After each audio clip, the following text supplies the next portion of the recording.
Hello dear student, मैं ये बताने एक बार फिर से फिजिक्स का एक और इम्पोर्टेंट सेशन लेके आया हूँ। आज हम समझने वाले हैं व्हाट इज फोर्स। आज का टॉपिक है फोर्स क्या होता है, हिंदी में कहें तो बल किसे कहते हैं। तो dear student, force is not easy to understand because force is invisible. Force को समझना हमें थोड़ा सा आसान नहीं है, but it is not impossible to understand. इतना मुश्किल भी नहीं है कि हम उसको समझ ना सकें। हम दैनिक जीवन में उपयोग होने वाले उदाहरणों से फोर्स को समझ सकते हैं। We can understand the force with the help of daily life और we can understand the force with its effect. हम फोर्स को इसके इफेक्ट के द्वारा समझ सकते हैं कि व्हाट इज फोर्स। तो फोर्स को समझने के लिए हम सबसे सिंपल एग्जांपल, सबसे सरल एग्जांपल जिसकी मदद से हम फोर्स को समझ सकते हैं वो होता है pull and push. Dear student, daily life में आप किसी भी वस्तु को, किसी भी ऑब्जेक्ट को पुश करने के लिए या पुल करने के लिए जिस एक्सटर्नल फैक्टर का उपयोग करते हैं दैट इज फोर्स। समझना, push and pull is not a force, it is the effect of force. Force लगाने पर पुश और पुल होता है, लेकिन ये जो एक्सटर्नल फैक्टर किसी ऑब्जेक्ट पर एक्सटर्नल फैक्टर है that is the force. Force is make an object push और पुल। फॉर एग्जांपल, एक और हम एग्जांपल समझ सकते हैं। मान लीजिए एक बॉल है और इस बॉल को हम यहां से एक फोर्स लगाएं। अगर इस पे फोर्स लगाएं तो दो रिएक्शन होगी, या तो ये बॉल मूव होगी इस डायरेक्शन में और यहीं पर रहेगी, सेकंड ये हो सकता है। तो अगर इस फोर्स लगाने पर ये बॉल यहाँ जो है पुश हो जाती है, तो ये जो एक्सटर्नल फैक्टर है, ये जो लगा है, ये जो फैक्टर, ये physical quantity that make the ball away from you, this is called force. समझना। या फिर सेकंड एग्जांपल देखिए, ये इस पिक्चर में ये जो बच्चा है ये क्या कर रहा है, इस ब्लॉक को अपनी ओर खींच रहा है। तो अपनी ओर जो खींच रहा है तो ये अपने हाथों से इस डोरी पे जो अंदर की ओर इस डायरेक्शन में जो फिजिकल क्वांटिटी अप्लाइड कर रहा है दैट इज द फोर्स। तो फोर्स को समझना कठिन नहीं है, बहुत सरल है। एक और एग्जांपल लेते हैं। फोर्स क्या कहते हैं? Force is an external factor. Force is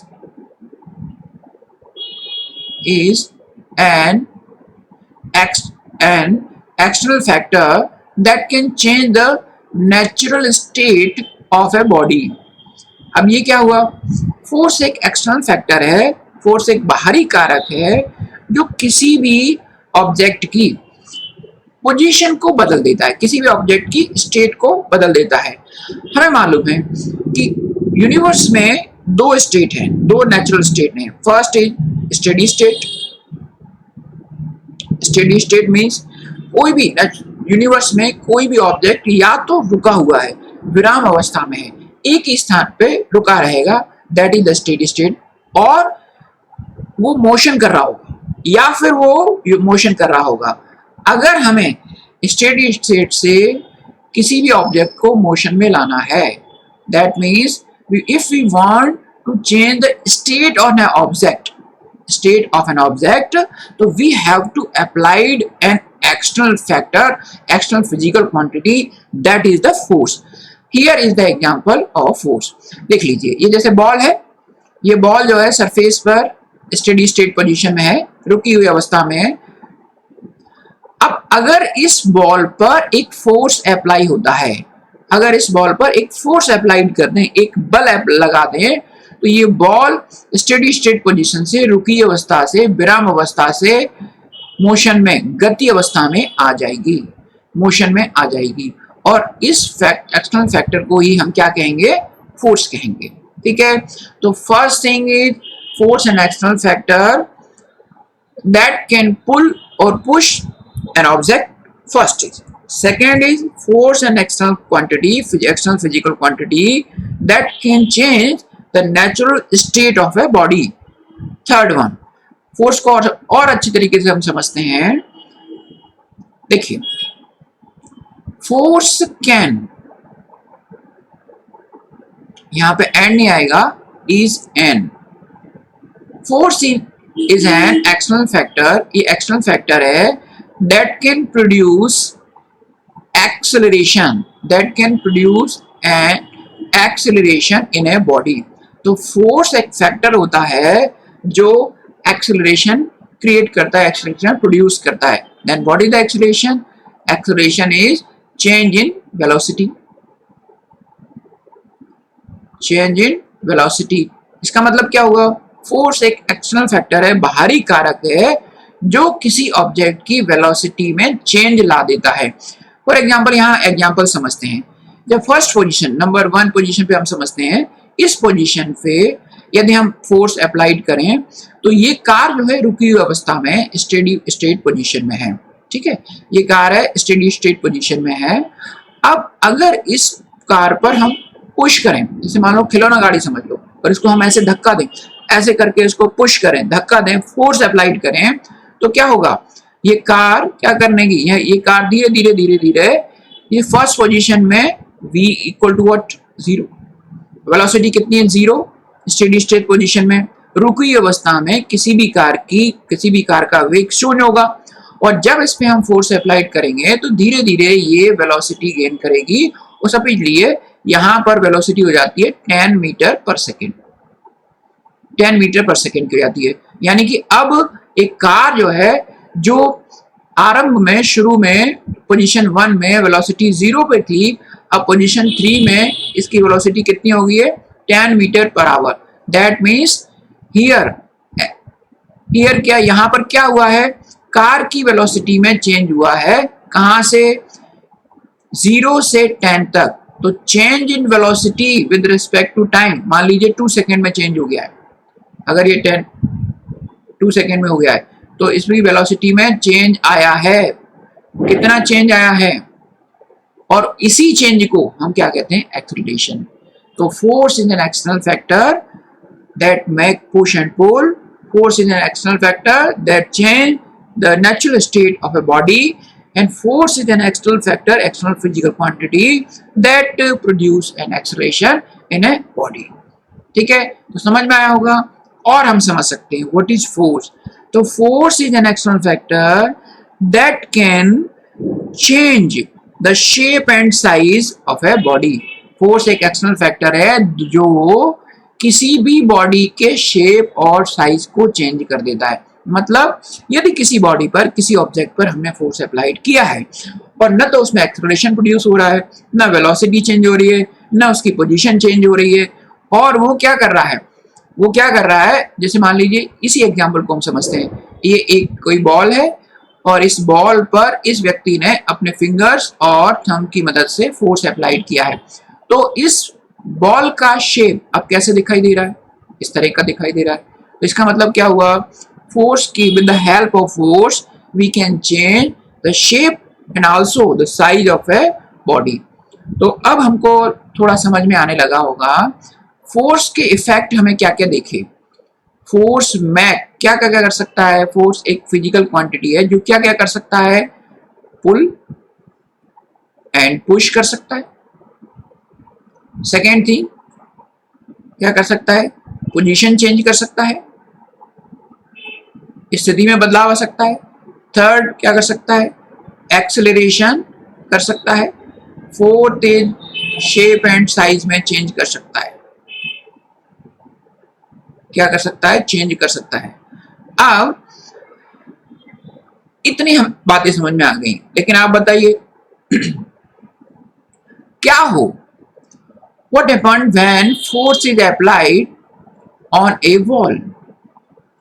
अब बताइए, मान लीजिए ये कोई बॉल है, ये कोई एक दीवार है,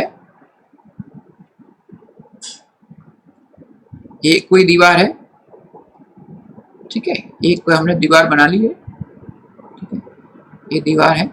इस दीवार पर एक कोई व्यक्ति बना लेते हैं हम, एक व्यक्ति है जो अपने दोनों हाथों से इस दीवार को पुश कर रहा है।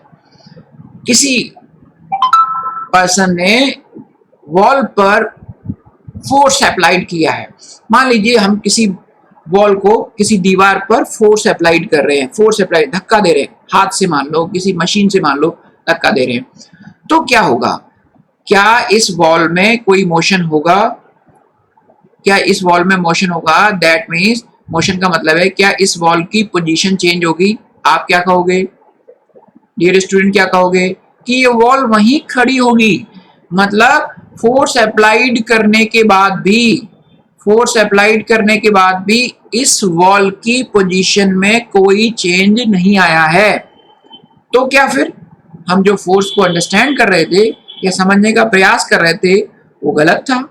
नहीं। अभी और समझते हैं।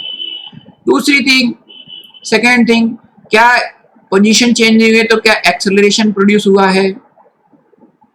क्या चेंज इन वेलोसिटी हुई है? क्या शुरू में v इज 0, क्या कोई इस वॉल में वेलोसिटी चेंज हुआ है? क्या ये भी आंसर हमारा हो रहा है कि कोई वेलोसिटी का चेंज नहीं हुआ है। तो ऐसा क्यों हुआ है? तो फोर्स को मैंने कहा था force is not easy to understand but not impossible to understand. असंभव नहीं है, हम समझते हैं। ऐसा क्यों हुआ? Because force is a vector quantity.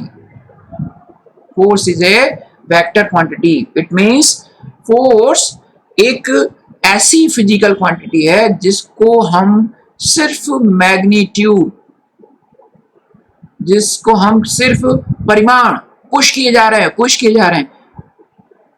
Only with the help of magnitude we cannot understand. We can understand it with magnitude and direction. Force एक वेक्टर क्वांटिटी है। तो न्यूटन का थर्ड लॉ हमें बताता है। Newton's third law, what is saying Newton third law? Third law ये कहता है कि जब किसी ऑब्जेक्ट पर आप फोर्स अप्लाइड करते हैं तो वो ऑब्जेक्ट भी साइमल्टेनियसली आप पर उसी मैग्नीट्यूड से फोर्स अप्लाई करता है। ठीक है, ये बात होती है। तो सेम कंडीशन है, जब ये पर्सन इस ऑब्जेक्ट पर फोर्स अप्लाइड कर रहा है, तो ये वॉल भी इस पर्सन पर फोर्स अप्लाइड करेगी।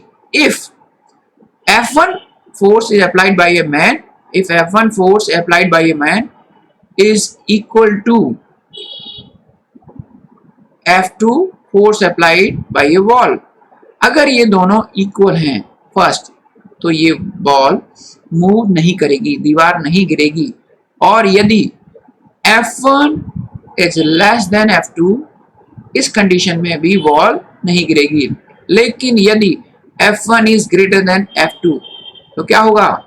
ये जो फोर्स है ये उधर वाले फोर्स से अगर अधिक हुआ तो क्या होगा? ये वॉल गिर जाएगी। मतलब इसमें मोशन आएगा, इसमें वेलोसिटी प्रोड्यूस हो जाएगी। तो force is a vector quantity. तो फोर्स को यदि हमें अंडरस्टैंड करना है, समझना है, तो विद मैग्नीट्यूड और डायरेक्शन से हम समझ सकते हैं। तो डियर स्टूडेंट, आई थिंक आपको ये लेसन समझ में आया होगा। तो thank you very much from today.